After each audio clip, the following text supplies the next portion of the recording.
Récemment à l'affiche des productions The White Lotus et The Watcher, Jennifer Coolidge a connu une carrière faite de succès avant de se faire oublier. Qui est cette actrice américaine de retour vers la lumière? Présente dans les 2 saisons de The White Lotus, série HBO à succès diffusée depuis 2021, Jennifer Coolidge connaît un retour de gloire retentissant. Incarnant l'une des richissimes clientes quelque peu névrosées et chouchoutées par le personnel de l'hôtel éponyme, l'actrice décroche le Prime Time Emmy Award de la meilleure actrice dans un second rôle en 2022 pour sa performance dans la production. Si cette statuette constitue son premier prix, celle qui est née à Boston en 1961 n'est pourtant pas à son coup d'essai devant la caméra. C'est au début des années 1990 qu'elle fait ses premiers pas.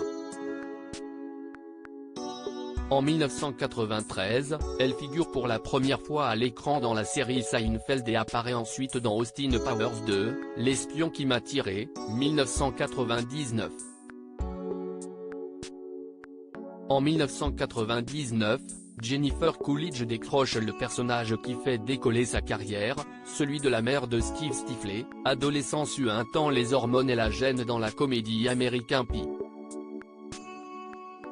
Révélée dans la quadrilogie, elle séduit Hollywood et enchaîne les productions populaires comme La Revanche d'une blonde, 2001, La blonde contre-attaque, 2003, qui met en vedette la jeune Reese Witherspoon, Sex and the City, 2003, Friends, 2003, ou bien Nip Tuck, 2007-2009.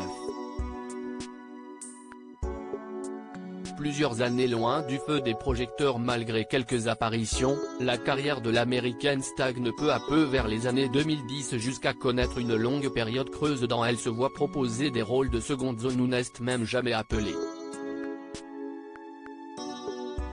C'est seulement en 2018, à l'âge de 57 ans, qu'elle retrouve le succès grâce à sa participation au clip Thank You Next de l'artiste Ariana Grande. Presque oubliée pendant 10 années, les propositions tombent enfin pour Jennifer Coolidge qui assure la revanche d'une blonde et s'illustre rapidement dans des projets remarqués comme Promising Young Woman, 2020, The White Lotus, 2021-2022, ou encore The Watcher, 2022, carton Netflix réalisé par le spécialiste de l'horreur, Ryan Murphy. Comme une seconde vie.